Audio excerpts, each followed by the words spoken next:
ప్రపంచంలో గొప్ప యూనివర్సిటీ ఏది? ఆక్స్ఫర్డ్ కాదు, మన నలంద యూనివర్సిటీ. 500 ఏళ్ల క్రితమే ఏషియా, మిడిల్ ఏషియా నుండి జనాలు ఇక్కడికి వచ్చి చదివేవారు. This is the story of Nalanda university.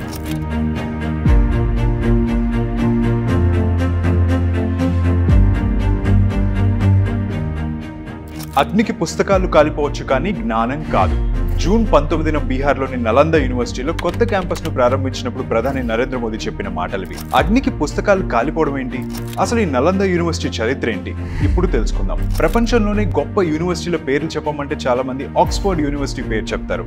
కానీ ఆక్స్ఫర్డ్ యూనివర్సిటీ కంటే 500 ఏళ్ల ముందే మన దేశంలో అంతకన్నా గొప్ప విశ్వవిద్యాలయం ఉండేది. అదే నలంద యూనివర్సిటీ. క్రీస్తు శకం 427లో మగధ సామ్రాజ్యంలో, అంటే ఇప్పటి బీహార్ రాష్ట్రంలో, గుప్తులు నలందను స్థాపించారు. ఇది బౌద్ధ యూనివర్సిటీ.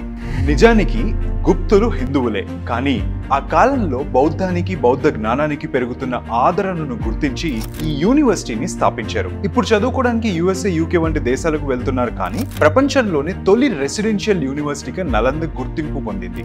ఆ కాలంలోనే తూర్పు ఆసియా, మధ్య ఆసియా ప్రాంతాల నుంచి దాదాపు 10,000 మందికి పైగా ఇక్కడికి వచ్చి చదువుకునేవారు. పేరుకు అది బౌద్ధ విశ్వవిద్యాలయమే అయినప్పటికీ ఇక్కడ అన్ని శాస్త్రాల బోధనలు చేసేవారు. ఇక్కడ ప్రాచీన ఆయుర్వేద వైద్య పద్ధతులు నేర్చుకున్న విద్యార్థులు దాన్ని దేశమంతా వ్యాపింపజేశారు. అయితే మ్యాథమెటిక్స్, ఆస్ట్రోనమీలో సాధించిన విజయాలు నలంద పేరు చిరకాలం నిలిచిపోయేలా చేశాయి. ఆల్జీబ్రా, క్యాల్కులస్ వంటి కాంప్లెక్స్ మ్యాథమెటికల్ ప్రొసీజర్స్ డెవలప్ చేయడంలో అత్యంత కీలక పాత్ర పోషించే జీరోని కనిపెట్టిన ఆర్యభట్ట ఇక్కడే చదువుకున్నారు. చంద్రుడు ప్రకాశవంతంగా కనిపించడానికి సూర్యుని వెలిగే కారణమని ప్రపంచానికి చెప్పిన తొలి వ్యక్తి కూడా ఆర్యభట్టే. హర్షవర్ధన్, నాగార్జున, వసుబంధు వంటి ప్రముఖులు చాలా మంది నలంద స్టూడెంట్సే. జ్ఞానానికి నిలమైన నలందలో చాలా పెద్ద లైబ్రరీ ఉండేది. అందులో 1 కాదు, 2 కాదు, ఏకంగా 90 లక్షల పుస్తకాలు, తాళపత్రాలు ఉండేవి. రత్నసాగర, రత్నరాధి మరియు రత్నరంజక అనే పేర్లతో 3 లైబ్రరీలు, ఒక్కోటి 9 అంతస్తుల్లో ఉండేవి. ఇంతకంటే పెద్ద లైబ్రరీ ప్రపంచంలో ఎక్కడా లేదు.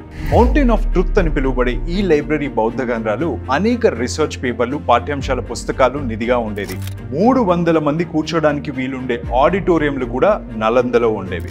మరింత జ్ఞాన సంపద ఉన్నప్పుడు దాన్ని దోచుకోవాలని చూసేవాళ్ళు కూడా ఉంటారు కదా.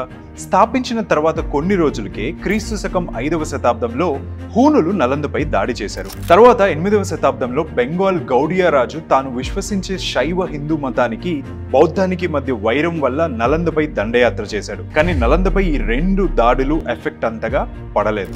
ఇక క్రీస్తు శకం 1190లో తుర్గో ఆఫ్ఘన్ మిలిటరీ జనరల్ బక్తియార్ ఖిల్జీ సైన్యం నలంద విశ్వవిద్యాలయంపై దాడి చేసింది. బక్తియార్ ఖిల్జీ దండయాత్రకు ఖచ్చితమైన కారణాలు లేవు, కానీ ఇస్లాం మతానికి నలంద పోటీగా మారుతుందని భావించడం వల్ల ఖిల్జీ దీనిని నాశనం చేశారని కొందరు చెబుతారు. అయితే బక్తియార్ ఖిల్జీ అనారోగ్యంతో ఉన్నప్పుడు తనకు ఎక్కడ సరైన వైద్యం దొరకలేదట. చివరికి నలంద యూనివర్సిటీ ప్రిన్సిపల్ రాహుల్ శ్రీభద్ర ఖిల్జీకి చికిత్స చేశారట.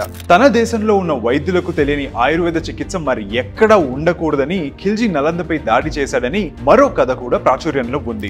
కారణం ఏదైనా, ఖిల్జీ దాడితో నలంద పూర్తిగా ధ్వంసమైపోయింది. ఖిల్జీ దళాలు పెట్టిన మంటల్లో నలంద లైబ్రరీ 3 నెలల పాటు మండుతూనే ఉంది. ఈ దాడి తర్వాత ప్రపంచం నలంద గురించి మర్చిపోయింది. అయితే 1812లో స్కాట్లాండ్ కు చెందిన పురావస్తు అధ్యయనకర్త ఫ్రాన్సిస్ బుచానన్ హామిల్టన్ బీహార్ లో నలందకు సంబంధించిన కొన్ని గుర్తులను కనుగొన్నారు. తర్వాత 1861లో అలెగ్జాండర్ కన్నింఘమ్ దీన్ని నలంద విశ్వవిద్యాలయంగా గుర్తించారు. ఇన్ని శతాబ్దాల తర్వాత కూడా నలంద విశ్వవిద్యాలయ శిథిలాలు దాదాపు 57 ఎకరాల్లో విస్తరించి ఉన్నాయి.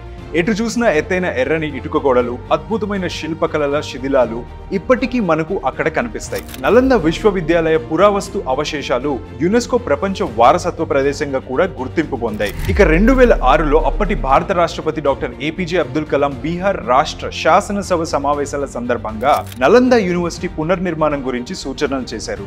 అప్పటి నుంచి నలంద పునరుద్ధరణ మొదలైంది. 2010లో దీనికి పునాదులు వేశారు. 2014 సెప్టెంబర్ నాటికి ఇక్కడ క్లాసెస్ కూడా స్టార్ట్ అయ్యాయి. ఇది నలంద విశ్వవిద్యాలయానికి పునర్జన్మ అనే చెప్పాలి.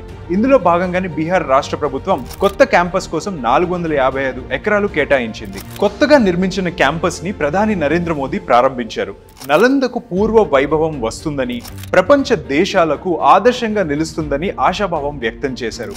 ఇది మన అపార జ్ఞాన సంపదకు నిలయమైన నలంద యూనివర్సిటీ స్టోరీ. మరిన్ని ఇంట్రెస్టింగ్ ఎక్స్ప్లెయినర్స్ కోసం అండ్ ట్రెండింగ్ టాపిక్స్ కోసం వేటు న్యూస్ యూట్యూబ్ ఛానల్ ను సబ్స్క్రైబ్ చేసుకోండి. అలాగే వేటు న్యూస్ ని కష్టమైన ఎవ్రీ మినిట్ తిప్పుతూనే ఉండండి.